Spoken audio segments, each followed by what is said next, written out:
చూస్ country delight, live better. ఇప్పుడే country delight యాప్ని download చేసుకోండి.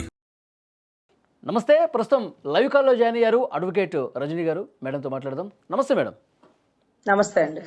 రజనీ గారు, నాన్ వెజ్ యూట్యూబరు ఎవరైతే ఉన్నారో అతను హిందువుల ఆరాధ్య దైవంగా భావించే సీతమ్మ వారిని, ద్రౌపదిని చాలా దారుణంగా అసభ్య పదజాలంతో దూషించినటువంటి పరిస్థితి. ఇప్పుడు ప్రస్తుతం కేసులు కూడా నమోదవుతూ ఉన్నాయి. పంజగుట్ట పిఎస్లో కేసు నమోదైంది. అయితే ఆయన్ని ఇండియాకి తీసుకురావాలి, భారత్కి తీసుకొచ్చి ఇక్కడ అరెస్ట్ చేయాలి, వదిలే ప్రసక్తే లేదని చెప్పి చాలామంది మాట్లాడుతూ ఉన్నారు.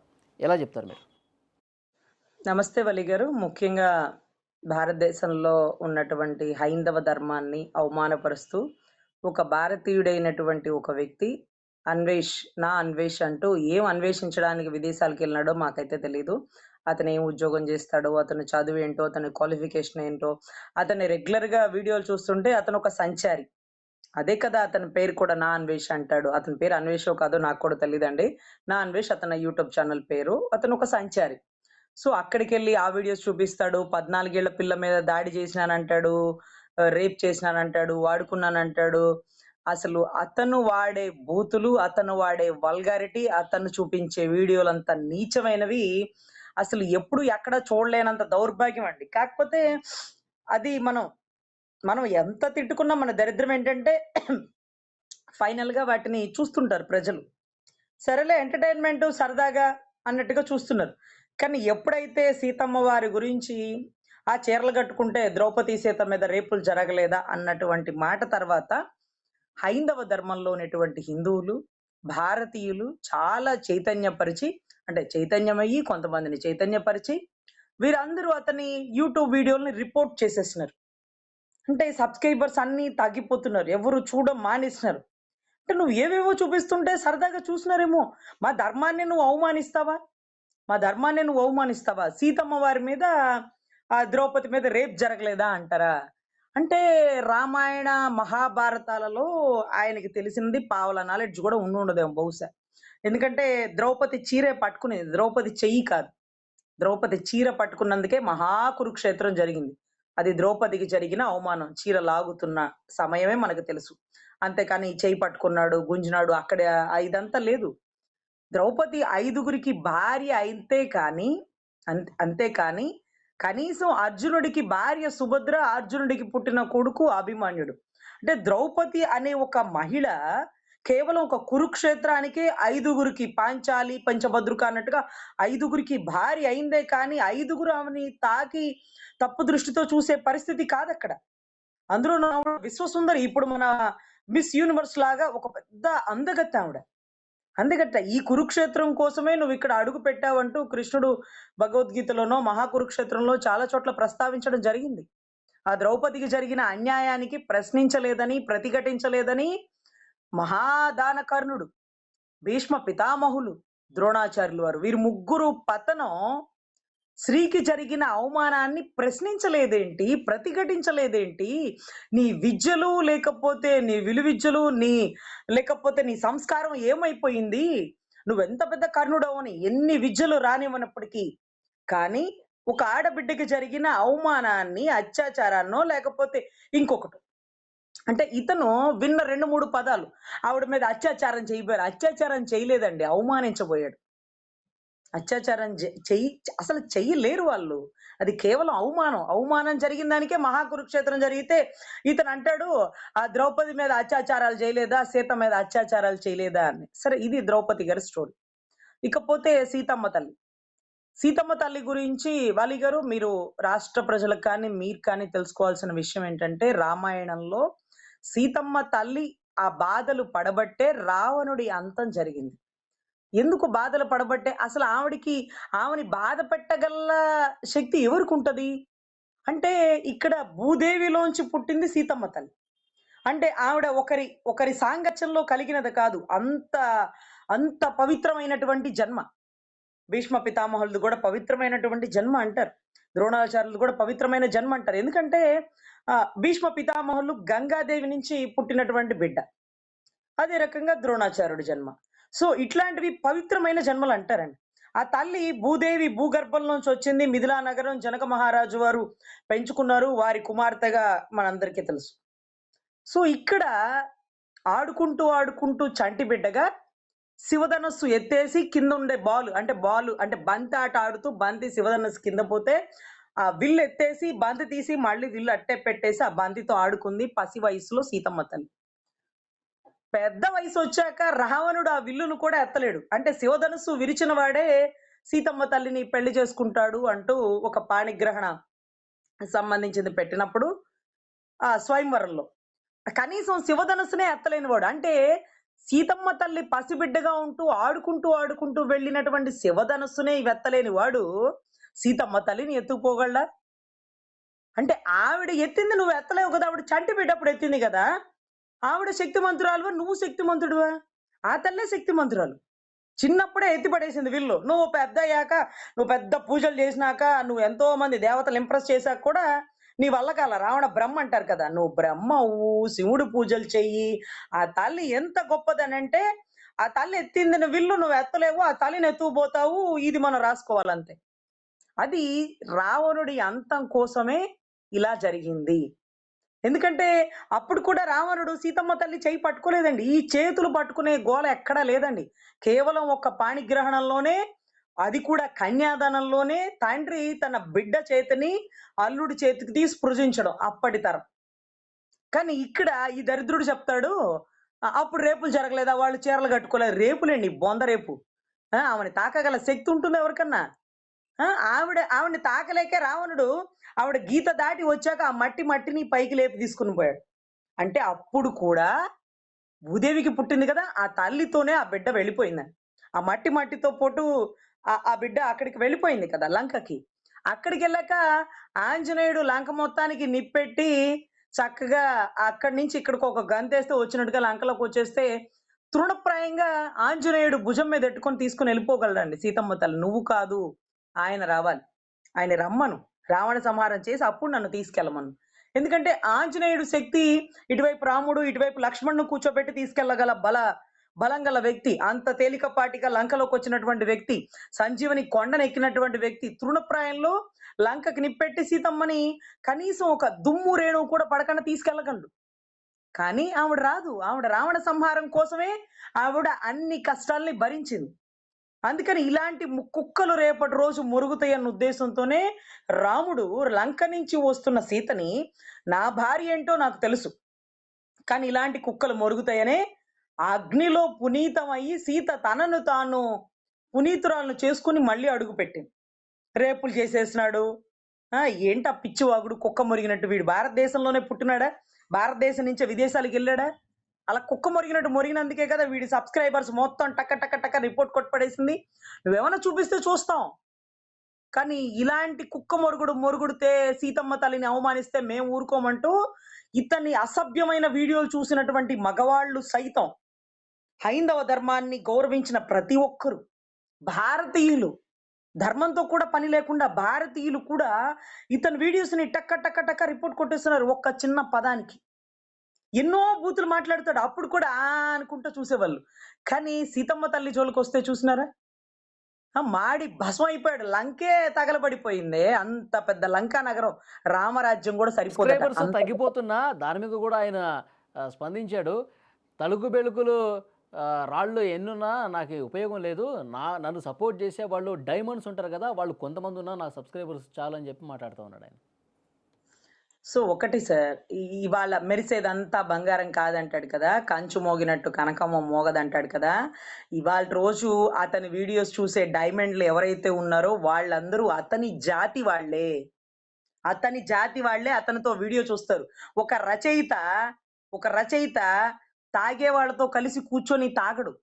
అతను తాగుబోతు కాదు. అతను ఒక రచయిత. 10 మంది విమర్శకులు, సందర్శకులతో కూర్చొని తన రచనల గురించి చర్చిస్తాడు. ఒక పూజ చేసేవాడు 10 మంది బ్రాహ్మణులతో కూర్చొనో, 10 మంది ఆ పూజని గౌరవించే వాళ్ళతో కూర్చొని చర్చిస్తాడు. ఒక తాగుబోతులతో కూర్చొనే తాగుతాడు. వీడు ఒక తాగుబోతు వెధవలాగున్నాడు. వీడు మాట్లాడే వల్గర్ వర్డ్స్, వీడు చూపించేటటువంటి అసభ్యమైన వీడియోస్ నా డైమండ్‌లంట. వాళ్ళు డైమండ్‌లా? నీ బతుక్కి నువ్వు ఏ రోజన్నా ఒక్క పదం బూతు లేకుండా మాట్లాడినావా? ఎన్ని పదాలు బూతులు. అదే ఈ ఆంధ్రాలోనో లేకపోతే భారతదేశంలో మాట్లాడితే మూతి మీద పెట్టి కొట్టుండేవాళ్ళు.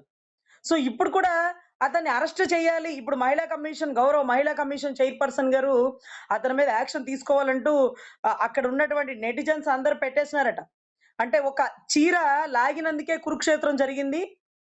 అంటే చీరతో ఉండే ఒక ఆడబిడ్డని అవమానపరిస్తే, ఈరోజు ఒక ఆడబిడ్డని చీర నిండుగా కప్పుకోండమ్మా అంటూ ఒక పదం ఏదో దొర్లిందని దాన్ని ఒక పెద్ద సీన్ చేసేసినారు. ఆ పదాలన్నీ ఈరోజు ఒక ఒక సాంగ్‌లో కూడా దొర్లుతున్నాయట. మరి పాడే వాళ్ళకి, రాసే వాళ్ళకి, నటించే వాళ్ళకి వాళ్ళ మీద కూడా కేసులు పెట్టేస్తారేమో I don't know exactly. So next అది కూడా జరుగుతదేమో. ఎందుకంటే పాపం మహిళా కమిషన్ గారు అసలు ఆ పదాన్ని అసలు యాక్సెప్ట్ చేయట్ల. సో సెన్సార్ బోర్డ్ వాళ్ళకి కూడా ఈవిడ లెటర్ పెట్టి ఆ పదాన్ని ఆపేస్తారు. ఒక పదం తప్పుపడినా అల్టిమేట్‌గా మీనింగ్ గాని, మెసేజ్ కానీ ఎంత గొప్పగా రీచ్ అవుతుంది. తరం అంతరించిపోతుంది. మీ అంత గొప్పగా, మీ అంత సభ్యతగా, మీ అంత సంస్కారంగా ప్రజల్ని చూడాలని భావిస్తున్నాం అమ్మ మహిళా కమిషన్ చైర్పర్సన్ గారు. ఎందుకంటే మీరు చాలా పద్ధతిగా రెడీ అవుతారు. మీ భావం కానీ, మీ భాష గాని, మీ ఆహార్యం కానీ, అంటే మీరు చూసే విధానం కానీ చక్కగా ఉంటారు. మీలాగే అందరూ ఉండండి అంటుంటే ఆవిడంటారు, "నా ఇష్టం నాదండి. వాళ్ళ ఇష్టం వాళ్ళది. వాళ్ళని మీరెలా అంటారు? వాళ్ళ ఇష్టం వచ్చినట్టు వాళ్ళుంటారు." వాళ్ళ ఇష్టం వచ్చినట్టు వాళ్ళుంటే చాక్లెట్‌కి కవర్ ఎందుకేస్తారు? చాక్లెట్‌కి కవర్ ఎందుకేస్తారండి? చాక్లెట్ తీపిగా ఉంటది. అలా పడేస్తే చీమలొచ్చేస్తాయనే గదా కవరేసేది. కవర్‌లో ఉండే చాక్లెట్‌నే కదా మనం కొనుక్కుంటాం. క్వాలిటీగా అక్కడ పెట్టేసిన చాక్లెట్‌ని మనం ఎందుకు తినం? అబ్బా! ఎవడో ఎంగిల్ చేసినాడేమో, ఛ ఛ ఛ ఏ చీమలు నాకేసినాయేమో మనకు వద్దులే అనుకుంటాం కదా! అంటే చాక్లెట్‌కి కవర్ వేయాలన్నటువంటి కామన్ సెన్సు ఒక మనిషికి రక్షణ ఉండాలని చెప్పడం తప్పా? పోనీ చాక్లెట్‌కి కవరున్న చాక్లెట్ కూడా ఎక్కడ పడితే అక్కడ పడేస్తే చీమలు పట్టేస్తాయి. కవర్‌లో ఉన్న చాక్లెట్‌ని కూడా చీమలు కొట్టేస్తాయి. అంటే చాక్లెట్‌కి కవర్ ఉన్నప్పటికీ కొంచెం సెక్యూరిటీ ప్రిన్సెస్‌లో ఉంటే బావుంటది. అంటే ఎక్కువ కాలం అంటే సపోజ్ చాక్లెట్స్ ఉన్నాయనుకోండి వాటిని ఫ్రీజర్‌లో ఎందుకు పెడతాం? సెక్యూర్‌గా ఉంటాయి, పాడైపోకుండా ఉంటాయనే కదా! అంటే మనం కూడా సెక్యూరిటీ ప్రిన్సెస్‌లో ఉండాలి. మనం ఎంత ఒంటి మీద బట్టలు కప్పుకున్నా జరిగేవి జరుగుతున్నాయి కాబట్టి ఇంకొంచెం సెక్యూరిటీగా ఉండాలి. అయినా సరే రేపులు జరుగుతున్నాయి. స్కూల్లో పిల్లకి ఆయిషా మీరా ఎక్కడ తిరుగుతుంది? ఏం పిచ్చి బట్టలేసుకుంది లేదే. స్కూల్లో, హాస్టల్‌లో సెక్యూరిటీ ప్రిన్సెస్‌లో ఉన్న ఆడబిడ్డ మీద కూడా అత్యాచారాలు జరిగినాయి. దానికి అప్పట్లో సత్యం బాబుకి పెట్టించిన స్టోరీ ఏంటి? నేను పలానా సినిమా చూసాను. పలానా సినిమా చూసాక నాకు కొన్ని ఫీలింగ్స్ వచ్చినియి. అవి కంట్రోల్ చేసుకోలేక చేసినాను అంటూ పిచ్చి వాగుడు, కుక్క మొరుగుడంతా రాపిచ్చినారు. పాపం అతను నిర్దోషి. పోలీసోళ్ళదేముందిలేండి. పెద్దోళ్ళని తప్పించడానికి ఎవడో ఒకడు పేదోడిని ఎత్తుకొస్తాడు. దోషం చూపిస్తాడు. ఎవరో దానికి ఆ మహానుభావులొస్తే వదిలేస్తారు పాపం. సో, ఇటువంటి పరిస్థితుల్లో పాపం సుగాలి ప్రీతి బిడ్డ 10థ్ క్లాస్ బిడ్డ. ఏం అందంగా ఉంటుందండి పసిబిడ్డలు. పసిబిడ్డలు దేవుళ్ళతో సమానం కదా! మంచి బట్టలే వేసుకుంది కదా! సెక్యూరిటీ ప్రిన్సెస్‌లో ఉంది కదా! అయినా జరగాల్సిన రేపులు జరుగుతున్నాయి. సొసైటీ వ్యవస్థలు మారిపోతున్నాయి. మనం దీని వల్లే జరిగిందని మేము చెప్పము. కానీ జరుగుతున్నాయి కదా! జరుగుతున్న వాటిని కంట్రోల్ చేయాలంటే ఇది కూడా ఒకటి కదా! మీ ఇష్టం వచ్చినట్టు మీరు డ్రెస్ వేసుకోండి బావుంటది. అంత ఎక్స్‌పోజ్ ఇవాళ చూడండి ఎన్ని సినిమా రిలీజుల ఫంక్షన్‌లో అబ్బా! నిజంగా కంటెంట్ ఉంటేనే హిట్ అవుతుంది గానీ మీరు ఎక్స్‌పోజ్ చేస్తే హిట్ అవుతుందా? చిన్న చిన్న వాళ్ళ సినిమాలు ఎందుకు హిట్ అవుతున్నాయి? కంటెంట్‌తోనే గదా! మీరు మీరు కనీసం ప్రీ రిలీజ్ ఈవెంట్‌కి కూడా అంత అసభ్యంగా, అంత అందచందాలు, అంత ఎక్స్‌పోజింగ్ చేసేసుకుంటూ వస్తే సినిమా చూస్తారనుకుంటున్నారా? మిమ్మల్ని చూడాలా? సినిమా మ్యాటర్ ఉంటేనేగా రీచ్ అవుతుంది. 'సీతాకోకచిలక' సినిమాలో 'సీతాకోకచిలక' క్యారెక్టర్ ఏమన్నా అందగత్తా? మీరు జూసినారా? మీరు జూసినారా? ఆవిడేమన్నా బావుంటదా? కానీ కంటెంట్ ఏదో రీచ్ అయింది. అంతేకాని ఈ ప్రీ రిలీజ్ ఈవెంట్సు లేకపోతే ఈ ఫంక్షన్స్‌కి 10 మందిలోకొస్తున్నారు కదా! అంటే మీ ఆడియన్స్‌లోకొస్తున్నారు కదా! చక్కగా అందంగా చీరలు కట్టండమ్మా. చక్కగా అందంగా చీరలే వద్దు. చుడిదార్స్ ఎయండి, లాంగ్ ఫ్రాక్స్ ఎయండి. ఏమైనా ఎయండి. ఒళ్ళు కప్పండి. ఇలా ఎక్స్‌పోజ్ చేయకండి. సినిమాల్లో మీ ఇష్టం. ఎందుకంటే ఆ కాసేపు 4 గంటలు సినిమాలు చూసే వాళ్ళకి తెలుసు. ఎందుకంటే షూటింగ్‌లో 100 మందుంటారు. పాపం మీరక్కడ ఎక్స్‌పోజ్ చేస్తారు. వర్షం నీళ్ళలో తడుస్తుంటారు. మళ్ళీ కాసేపట్లో కండువా కప్పుకొని మళ్ళీ సీనొచ్చినప్పుడు మళ్ళీ కండువా ఇసిరేసి నటిస్తారు పాపం. అంటే అక్కడ మీకు కప్పుకోవాలన్న సిగ్గు, అభిమానం డైరెక్టర్లు, ప్రొడ్యూసర్లు చెప్తున్నారుగా అయిపోయిందమ్మా మీ బిట్ అయిపోయింది. ఆవిడకి టవల్ ఇచ్చేసానమ్మా మీరు కప్పుకొని లోపలికెళ్ళిపోండి. మళ్ళీ మీ సీనొచ్చాక పిలుస్తామంటారు. కానీ ఇక్కడ ఆడియన్స్ వెర్రి బాగులోళ్ళలా కనపడుతున్నారా? జనాల్లో బయటకొచ్చాక మీరు మీ ఎక్స్‌పోజింగు, మీ హావభావాలు, మీ భంగిమలు దీనికి మళ్ళీ మా మా ఫ్యూచరు, మా కెరియరు అంటే మీరు ఒళ్ళంతా చూపిస్తే మీ కెరియర్ పెరుగుతా ఉంటుందా? ఆ కెరియర్ ఎంతకాలం ఉంటుంది? ద్రౌపది ముర్ము గారు ఈరోజు రాష్ట్రానికి ఎంత వన్నె తెచ్చారో తెలుసా? ఎంత వన్నె తెచ్చారో తెలుసా? ఆవిడ అందగత్తె. ఆవిడ అందగత్తె. అంటే అందాన్ని బట్టి నా రిప్యుటేషన్ పెరుగుతది. అందాన్ని బట్టి నా రేట్ పెరుగుతది. నా ఛాన్సెస్ పెరుగుతాయి. నేను అందుకని ఆ క్యారెక్టర్‌లోకి వెళ్ళిపోతే అది నా ఇష్టం అంటే, అర్రే! ఫ్యూచర్‌లో నెక్స్ట్ భవిష్యత్తు తరానికి ఏం నేర్పిస్తున్నావు? ఆవిడ చూడు ఎంత ఎక్స్‌పోజ్ చేసిందో, ఆవిడలాగా చేస్తే కానీ డబ్బులు రావేమో, నా కెరియర్ కూడా ఆవిడలాగే మార్చేసుకుంటానని నిన్ను చూసి కొంతమంది. అందుకనే స్వామి వివేకానందలో, శంకరాచార్యులో, రామకృష్ణ పరమహంసలో వీళ్ళందరూ అంతరించిపోయాక మళ్ళీ మంచి విషయాల్ని చెప్పేవాళ్ళే లేరు. మాకెందుకు? ఇవాళ శివాజీ గారు చెప్పారు. మాకెందుకులెండి మేము మంచి విషయాలు చెప్పము. రేపటి నుంచి ఎవరికీ చెప్పాల్సిన అవసరం లేదు అనేటటువంటి పరిస్థితికి క్వెషన్ కొంతమంది ఏమొస్తుందంటే ఆయన ఆ వ్యాఖ్యలు చేశాడు. తర్వాత క్షమాపణ చెప్పాడు. మహిళా హక్కుల కమిషన్ ఆయనకి నోటీసులు పంపించింది. హాజరు కూడా అయ్యాడు. ఇప్పుడు శివాజీ గారికైతే నోటీసులు ఇచ్చి పంపించారు గానీ, నాన్వేష్ అన్నవాడు ఇంత దారుణంగా మాట్లాడితే స్త్రీల గురించి, ముఖ్యంగా సీతమ్మ అమ్మవారి గురించి, హిందువుల మనోభావాలు ఈ విధంగా కించపరిస్తే అతనికి ఎందుకు నోటీసులు పిలవరు? అతన్ని ఎందుకు విచారణకు పిలవరు? అతన్ని ఎందుకు ఇండియాకి తీసుకురారు అని చెప్పి మాట్లాడుతూ ఉన్నారు. అతనంటే ఇండియాలో లేడు. నేను తీసుకురాలేను అంటారేమో. పాపం తెలంగాణ కేసులకు సంబంధించి పాపం ప్రత్యూష అనుకుంటా అండి. ఒక హీరోయిన్ మనందరికీ బాగా గుర్తు గదా! చాలా చిన్న బిడ్డ అప్పుడప్పుడే కెరియర్‌లోకొస్తుంది. చాలా దారుణంగా రేప్ చేసి చంపేశారని ఆ ఫైల్ అంతే ఉందండి. ఆ ఫైల్ వాళ్ళ అమ్మగారిని ఎప్పుడు కదిలిచ్చినా మీ దగ్గర కూడా ఫైల్ తీసుకొనొచ్చేస్తారు. అంత పోరాటం చేస్తున్నటువంటి ఆ తల్లికి గౌరవ మహిళా కమిషన్ చైర్పర్సన్ గారు మళ్ళీ ఆ కేసును తిరగదోడి గౌరవ సజ్జనార్ గారు ఆ కేసుని ఇన్వెస్టిగేషన్ చేసి ఆడబిడ్డలకి అన్యాయం చేసినోళ్ళని, రేప్ చేసినోళ్ళని ఎంతటి బలవంతులైనా, ఎంతటి డబ్బున్నోళ్ళైనా, ఎంతటి పెద్ద కులాల వాళ్ళనైనా కాళ్ళరు పట్టుకొని ఈడ్చుకొచ్చి పాపం అరెస్ట్ చేయొచ్చు కదా! ఎన్‌కౌంటర్ వద్దులేండి. అరెస్ట్ చేయొచ్చు కదా! ఆ!